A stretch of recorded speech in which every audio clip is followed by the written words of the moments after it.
La Periferia. Comunicación de la comunidad organizada.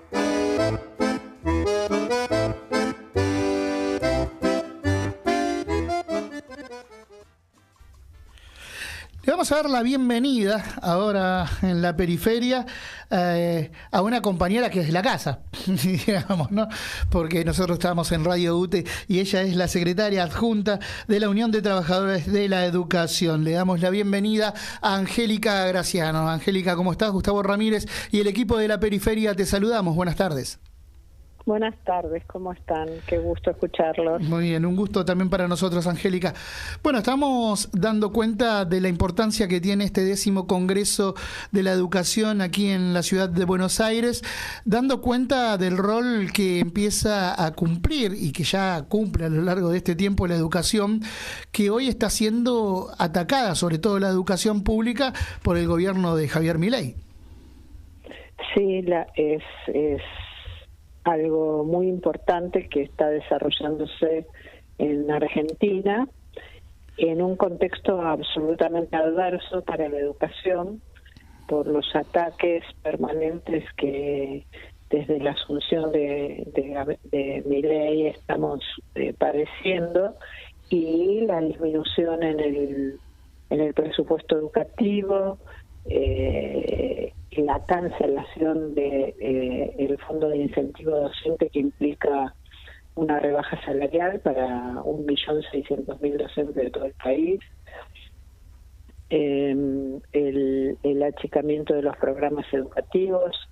Bueno, hay una cantidad de medidas que fueron adversas, que son adversas para el conjunto del sistema educativo, para mantener un sistema educativo coordinado, integrado, articulado entre sí, y con el discurso, la retórica del federalismo, lo que hace es aislar a cada provincia de lo que son las políticas nacionales educativas.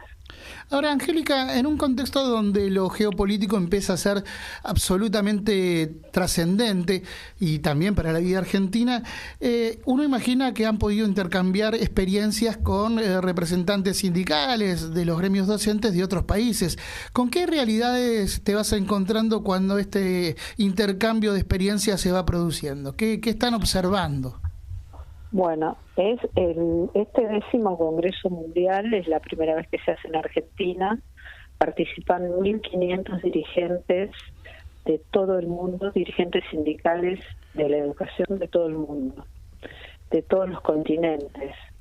Así que lo más impactante es conocer a compañeras y compañeros sindicalistas que están desarrollando, desplegando las mismas luchas, por supuesto que en momentos diferentes, en etapas diferentes, con contextos diferentes, pero las mismas luchas y las mismas demandas a los gobiernos de sus países y a los gobiernos jurisdiccionales.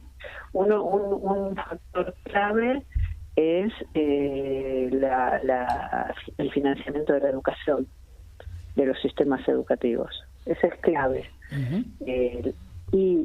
Luego hay una cantidad de cosas que tienen una similitud enorme. Por ejemplo, el ataque a los sindicatos, la desvalorización del trabajo de la educación, del trabajo docente, la intervención de corporaciones a través de plataformas, de tecnologías. Ayer justamente se estuvo discutiendo el tema de inteligencia artificial, el impacto que tiene en la educación, los peligros que traen en términos de que algunos países pretenden reemplazar docentes por la inteligencia artificial y poner facilitadores.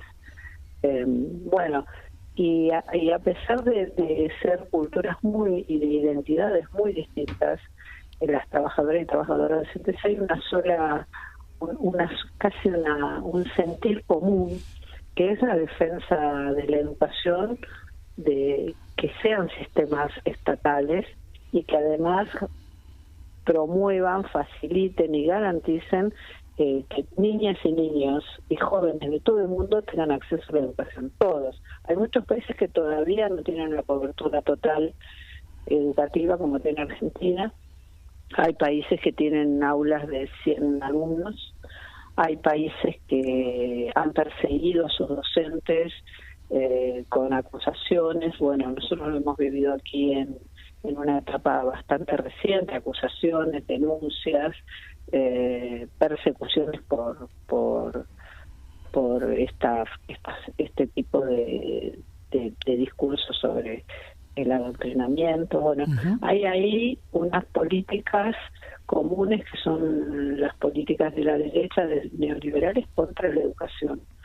Y evidentemente algún peligro representamos, o, como dice Michael Apple, atacan la educación por lo bueno que tiene la educación, no por lo malo. Atacan la educación por lo bueno, porque justamente lo que están pensando es tener trabajo esclavo, trabajo precario, sujetos que no reclaman por sus derechos, y la educación va en otro sentido en el mundo. Angélica, ¿qué tal? Buenas tardes. Martín Tomasini te saluda. ¿Qué tal? Buenas tardes. Es interesante esto que decís de utilizar la inteligencia artificial para reemplazar, o el intento de reemplazar al capital humano o al talento humano que es el docente en el aula, y de hecho hay universidades que ya lo están haciendo. Creo que es como experimento. Digo, ¿cuál es la articulación que se puede hacer para evitar esto? Porque en realidad la tecnología nos está pasando por arriba y es inminente que tiene que haber algún sistema para poder frenarlo o utilizarlo a favor de los trabajadores. Bueno, la inteligencia artificial y las tecnologías son una herramienta que están que, como toda herramienta, están al servicio de la garantía de derechos, que es la garantía al acceso a la información. Ahora, las niñas, niños y jóvenes que son sujetos en formación tienen que trabajar conjuntamente con los docentes en esa apropiación crítica. Es decir, no, porque sabemos que detrás de las tecnologías, detrás de las plataformas, detrás incluso de las redes sociales, hay dueños, hay intereses en juego.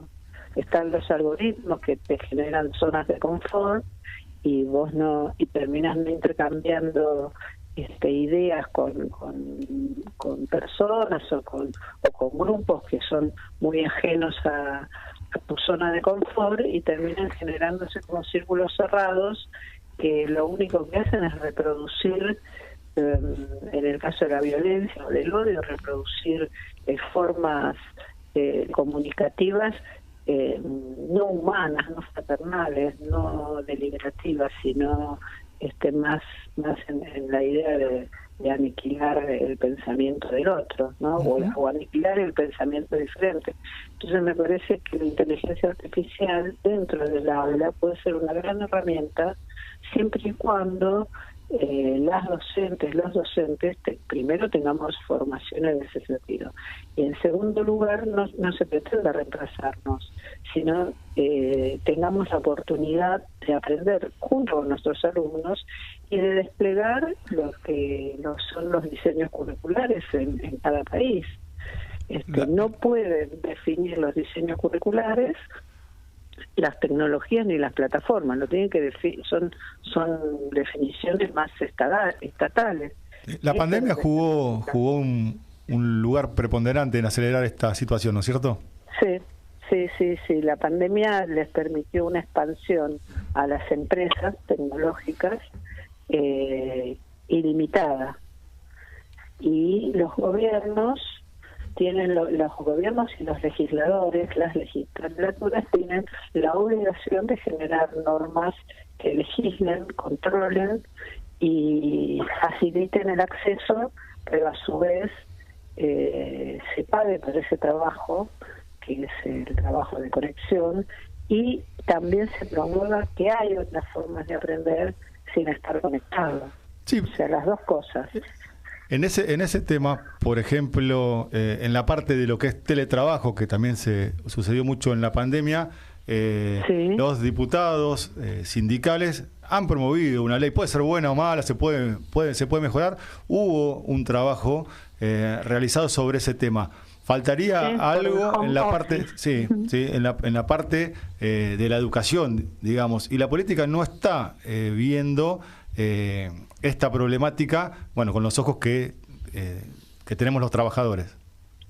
No, hay una... Si no advertimos como educadores del mundo, porque esto se ha debatido ayer justamente, si no advertimos que los procesos de humanización están en riesgo, que los procesos simbólicos están en riesgo, porque no es lo mismo información que el conocimiento, y que las relaciones sociales están en riesgo, y se regula el trabajo a distancia, se regula el derecho también a la desconexión, el derecho al ocio, y se abusa de cantidad de horas frente a pantalla, se va a producir lo que el poder quiere, que es la captura del sujeto, de los sujetos, y la manipulación de las ideas, de la manipulación de las posiciones, incluso la manipulación de informaciones que muchas en gran medida son falsas, ¿no? Que circulan por ahí, imágenes incluso falsas, videos falsos, comunicación. Entonces me parece que el aula, las escuelas del mundo en esto tienen un papel crucial, fundamental. Y esto es lo que se ha estado debatiendo ayer. Se sacó una resolución que tiene varias enmiendas sobre inteligencia artificial que va a tomar estado público, calculo, una vez que termine el Congreso, que son recomendaciones de la Internacional de la Educación para los sindicatos del mundo. Y se debatió justamente esto ayer. Estamos hablando con Angélica Graciano, secretaria adjunta de la Unión de Trabajadores de la Educación y secretaria gremial de CETERA. Angélica, Macarena te saluda. Hola, te cambio Macarena. un poco de tema porque supimos que estos días se intervino, el Ejecutivo intervino la Universidad de Madres con toda la polémica que eso viene generando. Ya el macrismo también lo intentó hacer. ¿Cómo ves eso? Algo que nos puedas decir. No, nuestro sindicato y CETERA y estamos completamente en contra de semejante decisión política, porque va contra la autonomía de las universidades. Recordar que la Universidad de las Madres también estuvo entre las 5 universidades que no le sacaron la ley para que tenga la ley y el financiamiento que le corresponden. Sí. Entonces no solo se interviene, sino que se ha estado desfinanciando. O sea, hay una clara intención del gobierno nacional de reducir la existencia de la universidad. Supongo que debe ser que considera que las ideas que allí circulan serán muy amenazantes y peligrosas por un gobierno como este. Pero desde ya nosotros hemos sacado comunicados rechazando totalmente y absolutamente esa intervención, y en su momento hemos sacado también el apoyo para que se la reconozca como universidad nacional y se le otorgue el financiamiento que le corresponde para salarios y para mantenimiento de la universidad. Angélica, por último, hablabas hace instantes de que los procesos simbólicos están en riesgo en una puja también por la producción de sentido. Algunos pensadores del campo nacional y también latinoamericano empiezan a hablar de guerra cognitiva más allá de lo que es la batalla cultural. En esta guerra cognitiva que nos imponen los sectores reaccionarios, ¿cuál sería o debe ser el rol estratégico que tiene que cumplir la educación para romper precisamente con ese proceso de individuación y de construcción de falsas representaciones? Mira, la educación para ser emancipadora, transformadora y que genere espacios para transformar las condiciones de vida personal y comunitaria. Debe ser no me gusta decir debe, porque yo vengo de la educación especial. Uh-huh. Y siempre es una construcción la educación. Lo que hemos rechazado en todos sus planos es esa educación adaptacionista, la educación domesticadora, o la educación, como dice un gran intelectual, embrutecedora. La educación que emancipa es la que produce dentro del aula y en la propia institución, por las marcas institucionales que tiene la escuela, profundos intercambios en las relaciones sociales, reconocimientos mutuos, trabaja contra la discriminación y trabaja mucho para que se produzcan nuevos horizontes de sentido. Y en este sentido la derecha tiene una caja de herramientas muy importantes que está muy alineada con el neoconductismo y con las habilidades, las famosas habilidades blandas, que son procesos de adaptación al medio, ¿no? Son procesos adaptativos. Cuando hay tanta domesticación y tanto proceso adaptativo, te quita la posibilidad de organizarte y de luchar por tus derechos, o de poder pensar e imaginar otro mundo posible. Y creo que en ese sentido la educación es contracultural. Nosotros en las aulas tenemos que generar espacios para poder imaginar otros mundos posibles, otras relaciones sociales, otras relaciones incluso eróticas de amor, ¿no? Me refiero a eróticas de amor, y otros modos de trabajar, de crear, de decir y de comunicar, y eso es parte del trabajo de la escuela. Así que yo me diría que la educación emancipadora es una educación profundamente transformadora y que está contra cualquier tipo de domesticación de los seres humanos. Por eso no coincido para nada con esa concepción de que los contenidos se ponen en la cabeza de los chicos, sino que se abordan, se discuten, se producen, no me sale la palabra, pero se revitalizan en el ámbito escolar. Angélica, como siempre es un gusto para nosotros poder dialogar con vos. Muchísimas gracias y será hasta la próxima.